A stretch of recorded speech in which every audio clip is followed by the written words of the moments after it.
Magandang umaga, magandang hapon, magandang gabi sa inyong lahat kung nasan man kayo ngayon. Mga kababayan, welcome back po sa ating channel, #WalkWithLan. Ako si Lan, ha? At ngayon, we are diving deep into the hottest political drama sa Pilipinas. Imagine niyo ha, tatlong senador na posibleng umiiyak na sa likod ng kanilang desk. Escudero, Estrada, Villanueva.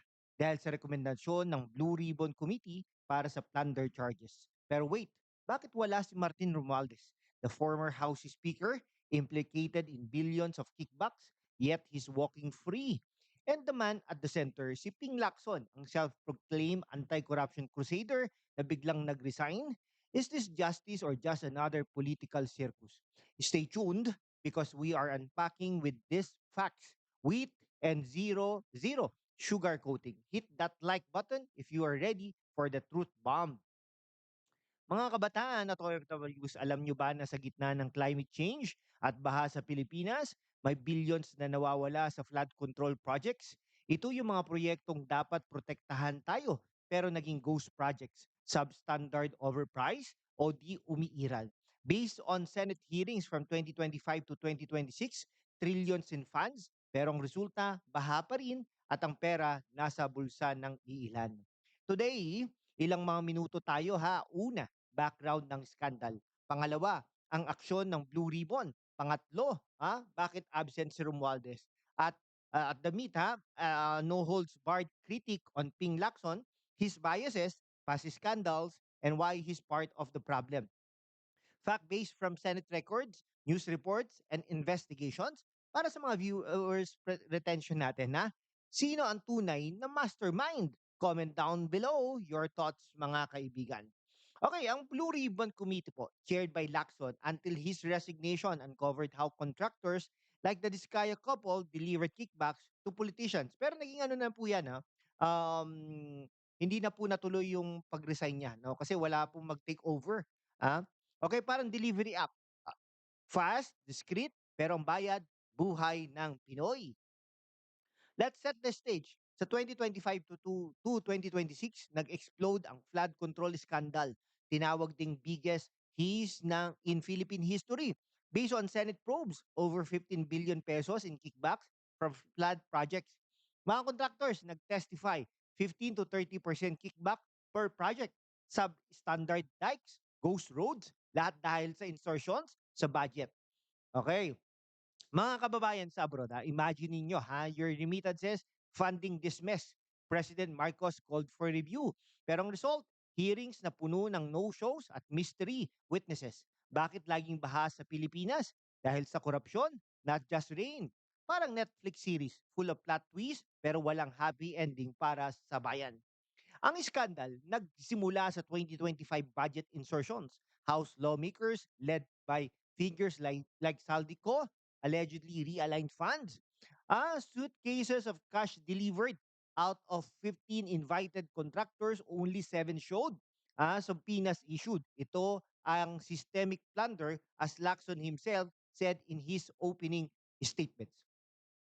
Now, the blue ribbon under Lacson before he quit, sa January 2026 hearings, inirekomenda nila na plunder, graft, malversation versus tatlong senador, Francis Escudero, Jingoy Estrada, Joel Villanueva. Bakit sila? Una, si Escudero, linked to meetings with contractors, kickbacks from 2.25 billion projects di umano. Testimonies point to his personal allocation. Wow, Estrada, facing 2 to 3 plunder cases implicated in Bulacan projects, 42 questionable ones. Villanueva, tied to insertions, criticized for favoring certain contractors. Grabe O ngayon, ang mga recommendation ng pagpa-file sa kanila kay Escudero, graft, and plunder. Okay? Anong ebidensya daw Di umano. Meetings with DPWH executives, kickback testimonies. Wow, Estrada, no? Plunder 2 to 3 cases, malversation. Grabe Links to 42 Bulacan projects, falsification. Wow.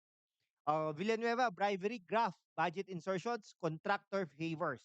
Ito ang walang patawad ng Blue Ribbon mula sa Lacson's flooded gates of hell speech. Pero ang committee exposed institutionalized plunder in bureaucracy. Parang Blue Ribbon sa contest. Award for best corruption, expose pero walang prize for victims. Para sa mga kabataan, this is why politics matters. Your future taxes, your hard-earned dollars funding this. Poll in comments, sino ang susunod na makukulong? Ha? Kasi nakulong na po si Bong Revilla. At try na po, no? Nakakadalawang linggo na yata si Bong, ha? Okay, ang malaking tanong, bakit absent si Romualdez? Bakit wala sa listahan si Romualdez? Former Speaker Marcos Casin implicated by contractors, name drop for kickbacks, 35 suitcases of cash allegedly delivered. He resigned September 2025 amid pressure, faces ICI proof for corruption. Isang beses lang po eh. Oh? Ngayon, ito po ang facts. Sabi ng mga Diskaya couple, Romualdez name used for commissions. Gutesa testimony, direct delivery to him. Wikipedia involved in 2025 GAA anomalies ghost projects. Pero bakit hindi inirekomenda ng Blue Ribbon? Analysts say no direct evidence, only hearsay. Resigned to protect credibility. Pero sabi ng critics, political protection. As House Speaker dati, he oversaw insertions. Parang magic trick. Implicated pero vanished from charges. Is this selective justice? Romualdez called claims false, malicious, but why not subpoena him? Interparliamentary courtesy? No, legal bar. For experts like Edwin Lacerda, bakit libre siya?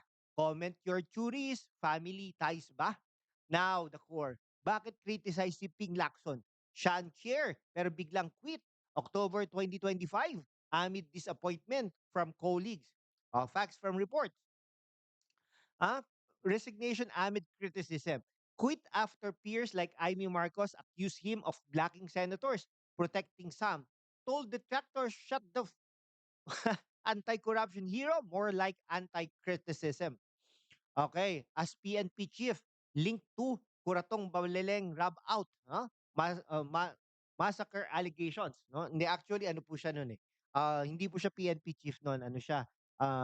Parang mm, uh, PAOK TF or PACC under ERAP, no? Hid from arrest 2010 over the Ser Corbito murders. Interpol wanted lease, denied, but Supreme Court cases lingered. Torture during martial law, denied but filed cases. O against lump sums but accused of favoring them. Fake news debunked on the site.